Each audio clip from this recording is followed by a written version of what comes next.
Ini adalah materi model SDLC bagian pertama untuk mata kuliah Rekayasa Perangkat Lunak bersama saya Agi Putra Karisma. Capaian pembelajaran kita pada pertemuan kali ini adalah yang pertama, mampu menjelaskan jenis-jenis model SDLC. Yang kedua, mampu menjelaskan deskripsi dan karakteristik model SDLC. Dan yang ketiga adalah mampu menjelaskan penerapan model SDLC pada proyek perangkat lunak. Adapun agenda pembahasan kita mencakup waterfall, V-model, prototyping, spiral, dan rapid application development. Untuk model-model SDLC yang lain akan kita bahas pada bagian kedua. Yang pertama adalah model waterfall atau model air terjun. Mengapa dikatakan waterfall? Jika kita lihat ilustrasi di gambar ini, bentuknya memang menyerupai air terjun. Jadi ada proses yang mengalir dari atas ke bawah. Model waterfall ini pertama kali diperkenalkan oleh Royce pada tahun 1970. Jadi waterfall termasuk model yang paling tua. Pada model waterfall terjadi keterkaitan antar satu proses dengan proses lain, di mana suatu proses akan dikerjakan bila proses sebelumnya telah diselesaikan, ya. Jadi misalkan di sini ada proses desain. Kapan desain itu akan kita mulai? Ketika requirement engineering telah selesai. Jadi ketika requirement engineering telah mencapai kondisi selesai atau telah diselesaikan, maka kita baru bisa memulai desain. Ketika desain sudah selesai, kita baru bisa memulai implementation. Ketika implementation selesai, kita bisa memulai fase testing atau pengujian. Ketika testing sudah diselesaikan, kita bisa mulai masuk ke fase maintenance. Jadi ini proses yang linear, di mana suatu proses akan dikerjakan ketika proses sebelumnya telah selesai. Jadi di sini tidak ada pekerjaan yang berjalan secara paralel.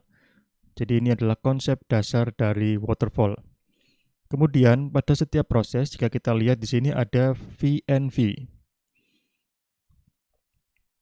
yaitu verification and validation. Tujuannya adalah untuk menjaga kualitas.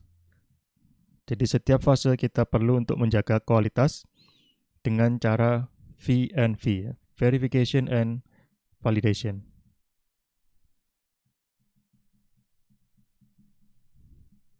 And validation.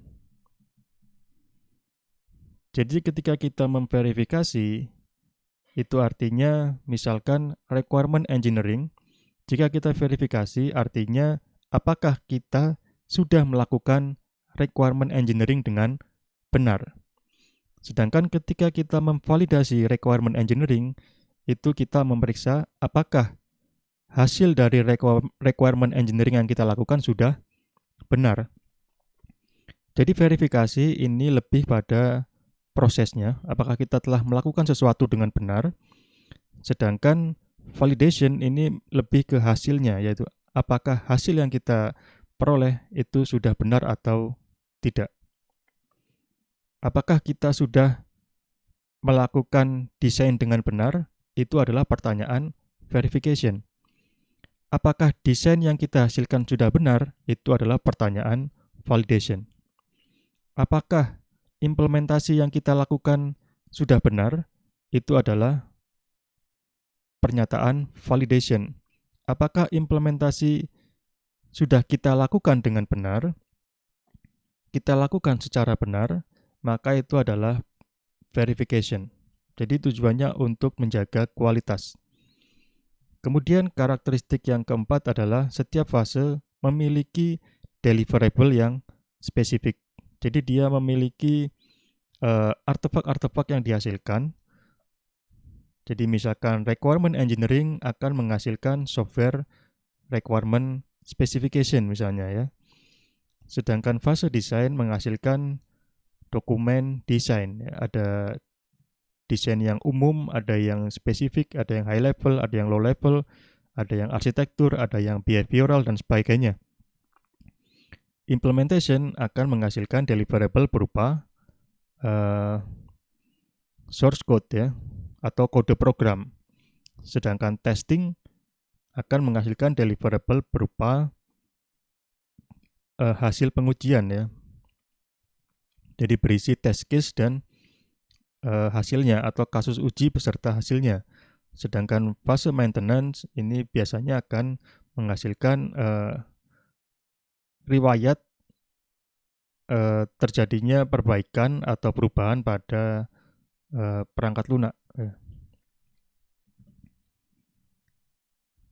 Dari karakteristik tadi kita bisa menarik kesimpulan apa saja kelebihan dan kekurangan dari model waterfall. Jadi yang pertama, waterfall itu sederhana, dia sifatnya linear, sehingga mudah untuk dipahami dan mudah untuk digunakan, karena prosesnya linear. Kemudian waterfall akan mengakibatkan atau meminta ya, requirement atau persyaratan itu harus stabil ya, tidak boleh berubah-ubah. Jadi jika kita lihat pada slide sebelumnya, jadi ketika requirement sudah didefinisikan, artinya dia sudah selesai ya. Diharapkan tidak ada perubahan di requirement. Seandainya terjadi perubahan di requirement, maka proses di bawahnya akan berubah semuanya. Jadi waterfall ini secara langsung atau secara tidak langsung akan membuat requirement itu harus stabil ya. Karena perubahan requirement bisa menjadi pekerjaan yang rumit pada model waterfall, sehingga dia akan mengakibatkan requirement-nya cenderung menjadi stabil. Setiap fase harus diperiksa dan diselesaikan ya, ditinggalkan ketika sudah selesai. Ini tujuannya untuk mengeliminasi midstream change ya. Jadi ketika dia sudah diperiksa dan sudah di sign off ya, sudah selesai, berarti ya sudah, dia ditinggalkan. Kita fokus pada fase yang berikutnya. Kemudian yang ketiga, waterfall ini sangat cocok atau sangat baik ya ketika requirement-nya sudah didefinisikan dengan jelas beserta dengan biaya dan penjadwalannya. Kemudian waterfall ini sangat baik sekali untuk mengendalikan sesuatu yang sudah kita ketahui ya. Jadi kita bisa merancang atau merencanakan secara detail ya. Kita bisa mengatur pekerjaannya, kita bisa melakukan tracking terhadap progresnya. Jadi dengan menggunakan waterfall, semua ini dapat kita kendalikan dengan mudah ya. Tapi di sisi lain, waterfall memiliki kekurangan karena dia requirement-nya ini harus stabil ya. Kita dipaksa untuk membuat requirement-nya stabil. Maka ini juga di satu sisi menjadi kekurangan, di mana requirement harus diketahui semuanya di awal pengembangan perangkat lunak atau di awal fase SDLC ya. Ini menjadi kendala karena ada perangkat lunak yang tidak bisa kita ketahui requirement-nya di awal. Kemudian yang kedua, kekurangannya adalah dari deliverables. Deliverables yang dihasilkan oleh setiap fase ini dianggap dia sudah frozen ya. Artinya dia sudah tidak bisa diganti lagi. Dia sudah fix ya. Sehingga fleksibilitasnya menjadi berkurang.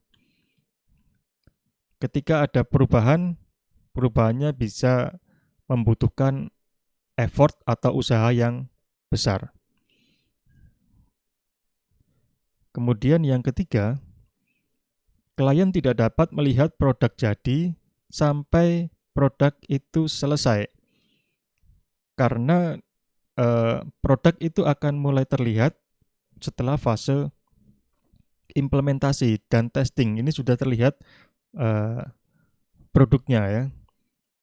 Jadi mungkin untuk waterfall dia akan masuk ke fase implementasi dan testing itu ketika proyeknya sudah lebih dari setengah perjalanan ya.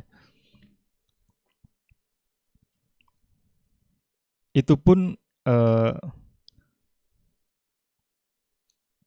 klien hanya bisa melihat produknya ketika sudah komplit, tidak bisa melihat ketika masih sebagian ya. Jadi ini menjadi kendala juga, karena mungkin bisa jadi ada yang tidak sesuai dengan keinginan dari klien, dan itu baru diketahui ketika produknya sudah jadi. Sehingga untuk mengubahnya akan menjadi pekerjaan yang tidak sederhana.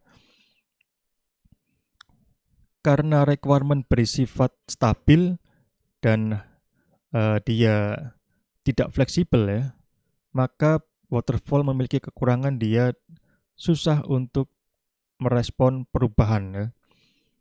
Dalam hal ini ketika terjadi perubahan, maka biayanya bisa menjadi sangat mahal dan waktu yang dibutuhkan mungkin juga akan panjang ya. Kemudian kekurangan yang kelima, spesifikasi yang ditulis pada model waterfall ini kadang-kadang sulit untuk dipahami atau dibaca oleh pengguna ya. Karena biasanya menggunakan istilah-istilah atau notasi-notasi yang spesifik pada software engineering. Sedangkan user yang dilibatkan pada umumnya tidak atau bukan berasal dari latar belakang software engineer, sehingga dokumentasinya menjadi sulit untuk dipahami atau dibaca oleh pengguna. Kapan kita menggunakan waterfall ya? Yang pertama, jika requirement sudah komplit dan sudah diketahui dengan baik. Yang kedua, jika product definition is stable, artinya requirement tidak berubah-ubah, dia stabil. Kemudian yang ketiga, teknologi yang digunakan sudah kita pahami ya, merupakan teknologi yang sudah mapan, bukan teknologi yang masih bersifat eksperimental ya. Jadi sudah matang, sudah teruji di industri ya, sudah terbukti keampuhannya, sudah dipahami oleh engineer, oleh desainer, oleh analis, oleh programmer. Kemudian yang keempat, waterfall ini cocok untuk proyek yang besar, yang dananya besar juga, mahal ya, dan untuk proyek yang complicated, yang rumit ya. Ini cocok untuk waterfall karena waterfall ini berbasis planning.